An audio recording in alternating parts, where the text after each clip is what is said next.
Hello student, good morning. कैसे हो आप सब? आप सबका एक बार फिर से स्वागत है आपकी अपनी ऑनलाइन क्लास में। तो आज हम स्टडी करेंगे यूनिट नंबर 8,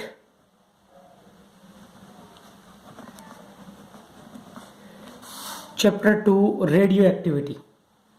रेडियो एक्टिविटी पिछले चैप्टर में हम स्टडी कर रहे थे एटम की स्ट्रक्चर के बारे में, रदरफोर्ड एटॉमिक मॉडल के बारे में, बोहर्स पोस्टुलेट के बारे में स्टडी किया था हमने, आइंस्टीन इक्वेशंस के बारे में स्टडी किया था। आज हम स्टडी करेंगे radio activity.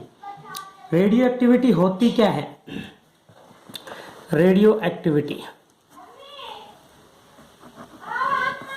The emission of radiations. The emission of radiation from an element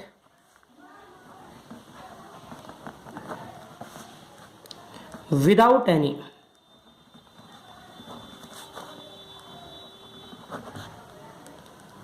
external force. देखिए, रेडियो एक्टिविटी क्या होती है कि किसी भी एलिमेंट से रेडिएशंस का निकलना, किसी भी एलिमेंट से रेडिएशंस का एमिट होना विदाउट एनी एक्सटर्नल फोर्स, बिना किसी एक्सटर्नल फोर्स के रेडिएशंस का एमिट होना क्या कहलाता है? Radio activity. जैसे कोई भी रेडियो एक्टिव एलिमेंट्स है, जैसे यूरेनियम है रेडियो एक्टिव एलिमेंट। ये यूरेनियम रेडियो एक्टिव एलिमेंट हमने यहां पे रख दिया, मान लीजिए। इसमें से जो रेडिएशंस निकलेंगे वो 3 टाइप के रेडिएशंस होंगे। स्टार्टिंग के अंदर क्यूरी कपल्स ने इसकी डिस्कवरी की थी, खोज की थी। इसमें 3 तरह के रेडिएशंस निकलेंगे। वो रेडिएशन 3 तरह के हैं, कैसे पता चला? इस पे हमने इलेक्ट्रिक प्लेट्स लगा दी, इलेक्ट्रिक फील्ड अप्लाई कर दिया। मान लीजिए इधर नेगेटिव फील्ड अप्लाई कर दिया, इधर पॉजिटिव फील्ड अप्लाई कर दिया। तो क्या देखा गया कि कुछ पार्टिकल्स जो हैं वो नेगेटिव प्लेट की तरफ मुड़ रहे हैं, कुछ पार्टिकल्स ऐसे हैं जो पॉजिटिव प्लेट की तरफ मुड़ रहे हैं, और कुछ पार्टिकल्स सीधे निकल गए। तो इसका अर्थ क्या है? जैसे हमने पढ़ा था कि नेगेटिव चार्ज किसको अट्रैक्ट करेगा? पॉजिटिव। इसका अर्थ है कि कुछ पार्टिकल ऐसे हैं जिन पे पॉजिटिव चार्ज है, कुछ पार्टिकल ऐसे हैं जिन पे नेगेटिव, और कुछ ऐसे होंगे जिन पे कोई चार्ज नहीं होगा। तो जिन पे पॉजिटिव चार्ज है वो अल्फा पार्टिकल कहलाते हैं, जिन पे नेगेटिव चार्ज है वो बीटा पार्टिकल्स कहलाते हैं, बीटा रेज। ठीक है। और जिन पे कोई चार्ज नहीं है वो गामा रेज या गामा पार्टिकल्स कहलाते हैं। तो यहाँ पे हमने 3 तरह के रेडिएशंस की खोज की, अल्फा रेडिएशन, बीटा रेडिएशन और गामा रेडिएशन। तो सबसे पहला हम इनकी प्रॉपर्टीज के बारे में स्टडी कर लेंगे कि अल्फा रेज या अल्फा रेडिएशंस क्या है। अल्फा रेज, अल्फा रे की क्या क्या स्टडी की? देखिए, अल्फा रे किधर मुड़ी? नेगेटिव की तरफ। तो इसका अर्थ है अल्फा रेज पे कैसा चार्ज है? Positive charge. तो कैसा चार्ज है इस पे? पॉजिटिव। पॉजिटिव कितना पॉजिटिव चार्ज होगा इस पे? इस पे 2 इलेक्ट्रॉन के बराबर पॉजिटिव चार्ज होगा। 2e यानी कि 2 particle plus 2e alpha particle पे। और दे हैव मास, इनका जो मास है अल्फा पार्टिकल का मास कितना होगा? लगभग 4 टाइम्स ऑफ हाइड्रोजन एटम, 4 गुना होगा हाइड्रोजन एटम के मास का, 4 times of hydrogen atom. From the above property we can, हम ये क्या शो कर सकते हैं कि अल्फा पार्टिकल जो है वो किसके इक्विवेलेंट है? अल्फा पार्टिकल 4e यानी कि हाइड्रोजन के 4 गुना यानी कि हीलियम के बराबर अप्रोक्सीमेटली। इस पे 2 चार्ज और 4 इसका मास, यानी कि 2 एटॉमिक नंबर किसका होता है? हीलियम का, और 4 एटॉमिक मास किसका होता है? हीलियम का। तो किसके बराबर? अल्फा पार्टिकल वो है हीलियम के बराबर। इनकी वेलोसिटी, किसकी वेलोसिटी? अल्फा पार्टिकल की वेलोसिटी। अल्फा पार्टिकल की वेलोसिटी की जो रेंज है वो 1.4 इंटू 10⁻⁷ से लेके approximately 2.1 into 10⁻⁷ metre per second होती है। और इसकी वेलोसिटी जो है अल्फा पार्टिकल की वेलोसिटी बीटा और गामा से कम होगी, ये हम आगे स्टडी करेंगे। अगली प्रॉपर्टी या अगला कैरेक्टरिस्टिक्स क्या है इसका कि इस पे पॉजिटिव चार्ज है, तो they attract negative photographic plates, यानी कि किधर अट्रैक्ट होंगे, they attract towards, they attract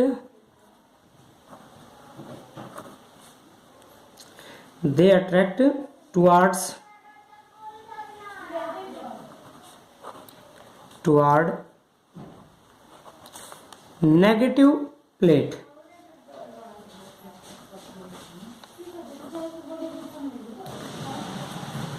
next property क्या है इसकी, ड्यू टू लार्ज मास, मास इसका ज्यादा है तो क्या होगा, पेनिट्रेटिंग पावर जो है वो large mass, they have high ionizing power and low penetrating power, high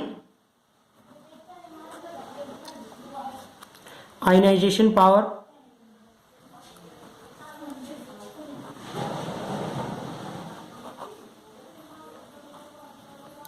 and low penetration. Penetration क्या अर्थ क्या होता है, भेदन क्षमता, किसी के अंदर से पार निकलने की पावर, पेनिट्रेशन। जैसे इस बुक के अंदर से पार निकलना, अल्फा पार्टिकल, तो अल्फा पार्टिकल्स जो है वो बहुत कम दूरी तय कर पाते हैं किसी के अंदर से जब जाएं तो, और वेलोसिटी भी इनकी क्या होती है, low velocity, low penetration power, high ionizing power. Next question है आपके पास बीटा पार्टिकल्स पे या बीटा रेज। तो बीटा रेज में उल्टा आ जाता है क्या कि बीटा पार्टिकल पे कैसा चार्ज होगा, चार्ज जो है वो नेगेटिव होगा, ये किधर अट्रैक्ट हो रहे हैं, नेगेटिव प्लेट, पॉजिटिव प्लेट की तरफ, तो 1 इलेक्ट्रॉन के बराबर इस पे चार्ज होगा, माइनस ई, और इनका मास भी जो है वो 1 इलेक्ट्रॉन के बराबर होगा, is equal to mass of electron. Number 3 property क्या आती है इनकी, वेलोसिटी ऑफ बीटा पार्टिकल जो है वो लाइट की वेलोसिटी के लगभग 33% से 99% होती है। वेलोसिटी किसके इक्वल होगी, 33 to 90%, 99% of velocity of light, light की वेलोसिटी के लगभग इतने परसेंट होती है ऑफ लाइट। लाइट की वेलोसिटी कितनी होती है, 3 × 10⁸ मीटर पर सेकेंड। नंबर 4 पे आती है कि ये नेगेटिव चार्ज है तो किधर अट्रैक्ट होंगे, पॉजिटिव की तरफ, दे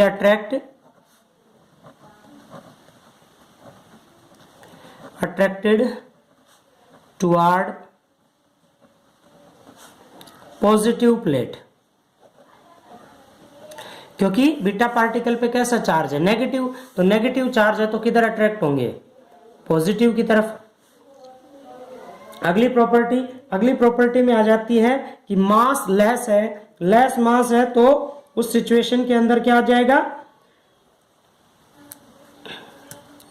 दे have less mass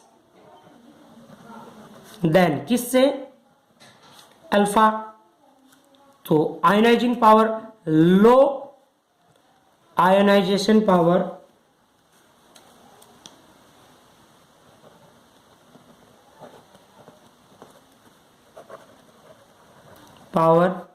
then alpha, but less mass है तो वेलोसिटी ज्यादा होगी, but greater velocity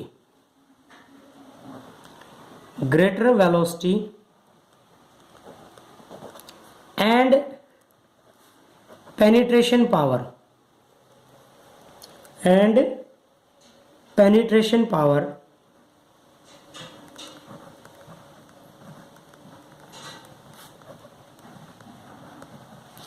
then alpha.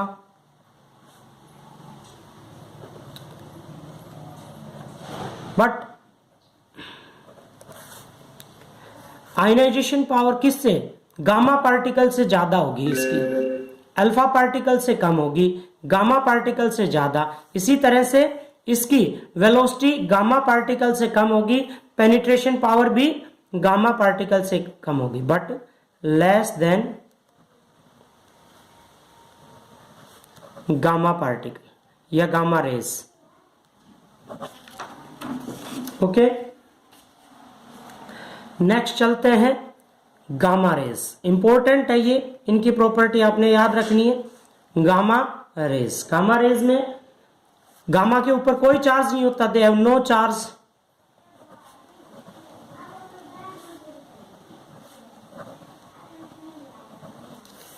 और रेस्ट मास भी क्या होगा, 0।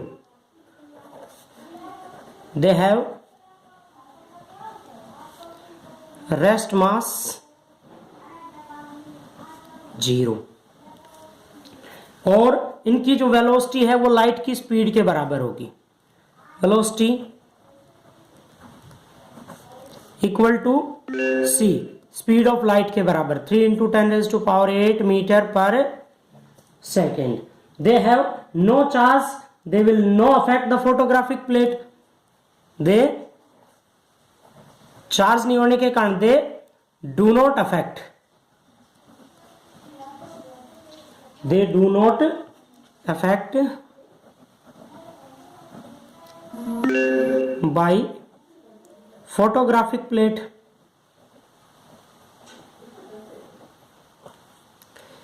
कोई चार्ज नहीं है। Large low ionization power, ionization power low होगी, low ionization power, but penetration power सबसे ज्यादा होगी। High velocity, highest penetrating power, highest penetrating power, high velocity, भेदन क्षमता सबसे ज्यादा होगी। हाई वेलोसिटी और greatest penetrating power.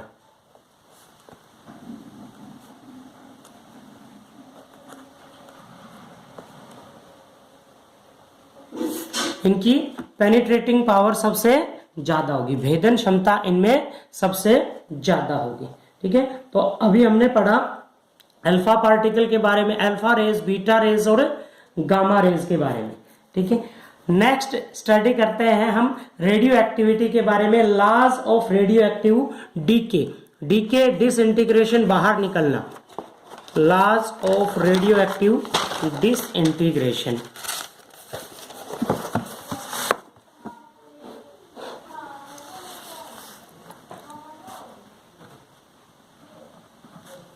Laws of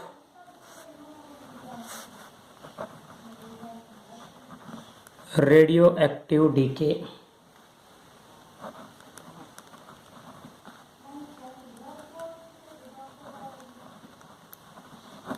DK या डिसइंटीग्रेशन, तो क्या क्या लॉज हैं इनके बारे में हम डिटेल में स्टडी करेंगे। देखिए कैसे। Radio active does not depend upon the external factor, it does not depend upon external factor। External factors, external factor कौन कौन से हैं? एक्सटर्नल फैक्टर, एक्सटर्नल फैक्टर के अंदर आ जाता है लाइक टेम्परेचर, प्रेशर और any other substance like temperature, pressure, etc। ठीक है, तो so we can not predict which atom will disintegrate and when it will disintegrate. तो हम ये नहीं कह सकते कि कौन सा एटम डिसइंटीग्रेट होगा और कब होगा। ठीक है, तो that is why radio active is law of chance, यानी कि लक बाय चांस, यानी कि कोई भी सब्सटेंस जो है वो रेडियो एक्टिव डीके हो सकता है, उसका डिसइंटीग्रेशन हो सकता है, कब होगा उसके पीछे हम पर्टिकुलरली किसी भी फैक्टर का कारण नहीं बता सकते कि ये कारण है कि टेम्परेचर के कारण हो रहा है, प्रेशर के कारण हो रहा है, तो हम ये उस पर शो नहीं कर सकते। Emission of alpha beta particle and gamma particle can not be together. Emission emission का अर्थ होता है बाहर निकलना, emission of alpha beta gamma can not be together, एक साथ नहीं होता, together can not be together, एक साथ नहीं होता। एट वन टाइम, एक बार केवल एक ही पार्टिकल्स जो है वो एमिट होगा, एक बार में एक, या तो अल्फा पार्टिकल आएगा या बीटा या गामा पार्टिकल, ये कह सकते हैं। तीसरा लॉ क्या कहता है कि अल्फा पार्टिकल एमिट होता है तब क्या होगा, बीटा पार्टिकल एमिट होता है। देखिए ये जर्नल इक्वेशन है इन अल्फा डीके, इन अल्फा डीके, अल्फा डीके की जर्नल इक्वेशन है जो आप सभी को अच्छे से आनी चीजें। मान लीजिए आपके पास कोई भी एलिमेंट है, कोई भी एलिमेंट है एक्स, ठीक है, जेड उसका एटॉमिक नंबर है, ए उसका एटॉमिक मास है।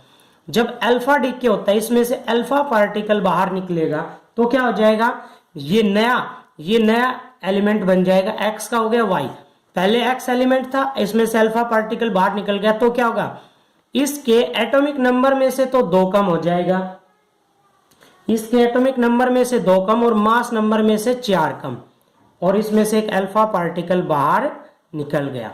इसको क्या कहेंगे, this is the general equation of alpha decay. Important आपने याद रखना है कि कोई भी जर्नल इक्वेशन आपके सामने शो कर दी जिसमें से इस तरह से एटॉमिक मास में से 4 कम हो रहा है, एटॉमिक नंबर में से 2 कम, तो उसमें आप क्या कहोगे, अल्फा डीके। दूसरा इसमें क्या आ जाता है, बीटा डीके, इन बीटा डीके। बीटा डीके में आप क्या देखोगे कि जैसे एक्स कोई भी एलिमेंट है, जेड उसका एटॉमिक नंबर है, ए एटॉमिक मास है, किसमें कन्वर्ट हो रहा है ये, जब इसके एटॉमिक नंबर में 1 बढ़ रहा है, Z+1, और एटॉमिक मास सेम है, तो उसको हम क्या कहेंगे, बीटा डीके, उसको क्या कहेंगे, बीटा डीके। जब मास नंबर सेम है और एटॉमिक नंबर में 1 इंक्रीज हो गया तो वो क्या हो गया आपका, बीटा डीके, उसको हम क्या कहेंगे, बीटा डीके, ठीक है। और गामा डीके, गामा डीके के अंदर न्यूट्रॉन चेंज हो जाएगा, क्या चेंजमेंट आ जाएगा, न्यूट्रॉन्स चेंजमेंट आ जाएगा, क्योंकि गामा पार्टिकल पे तो कोई चार्ज होता नहीं है, और गामा पार्टिकल पे कोई चार्ज नहीं है तो उसमें उस सिचुएशन में क्या आ जाएगा आपके पास, गामा डीके, ठीक है। तो ये क्वेश्चंस आपने करने, जैसे हम इसके ऊपर एक क्वेश्चन करते हैं अल्फा पार्टिकल या अल्फा डीके या बीटा डीके पे एक क्वेश्चन करते हैं, देखिए कैसा है। मान लीजिए अपने पास एक इक्वेशन है, फॉर एग्जांपल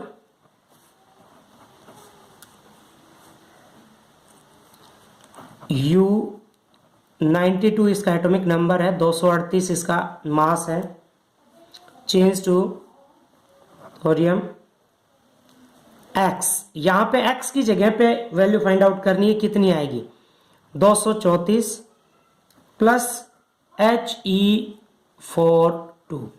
अब इसको हम ध्यान से देखेंगे तो देखिए एटॉमिक मास में से कितने कम हो गए, 4, यहां कितना है, 2, तो अल्फा पार्टिकल बाहर निकल रहा है, तो इसमें क्या आएगा, यहाँ पे 2 कम, इसमें से 2 कम कर देंगे तो x की वैल्यू कितनी आ गई आपकी, 90, एटॉमिक नंबर में से 2 कम कर दिया, तो ये क्या किसकी इक्वेशन है आपकी, अल्फा डीके, ये किसकी इक्वेशन है यहाँ पे, अल्फा डीके की, ठीक है। और एक और क्वेश्चन अगर हम लेते हैं तो देखिए एक और क्वेश्चन यहीं पे, मान लीजिए आपके पास ये इक्वेशन है Be मीडियम 494 एटॉमिक नंबर, ये इसका मास, प्लस हीलियम चेंज टू, किसमें चेंज हो गया, कार्बन 612, कार्बन 612 प्लस x, तो यहां x की जगह पे क्या आएगा, इस न्यूक्लियर रिएक्शन में क्या हो रहा है कि total atomic number and total mass number on both side must be equal, mass number और एटॉमिक नंबर बराबर आना चाहिए। तो आप यहां पे ध्यान से देखेंगे, यहां पे 4 और 2 कितने हो गए, 6, कार्बन का एटॉमिक नंबर कितना है, 6, एटॉमिक नंबर तो बराबर हो गए। अब यहाँ पे क्या है, 9 और 4 13, कार्बन का है 12, इसका अर्थ क्या हो गया, यहाँ पे क्या आएगा, एक मास नंबर चेंज हो गया, मास नंबर यहाँ पे चेंज हो गया, तो इसका अर्थ क्या है, एक न्यूट्रॉन यहाँ पे बाहर आ गया। न्यूट्रॉन पे क्या है, जीरो चार्ज, कोई चार्ज नहीं होता, एक इसका एटॉमिक मास के अंदर। तो x की जगह पे क्या आ जाएगा, एक न्यूट्रॉन। x की जगह पे क्या आ गया, यहाँ पे एक न्यूट्रॉन। तो इस तरह से हम कोई भी क्वेश्चन सॉल्व कर सकते हैं, ठीक है।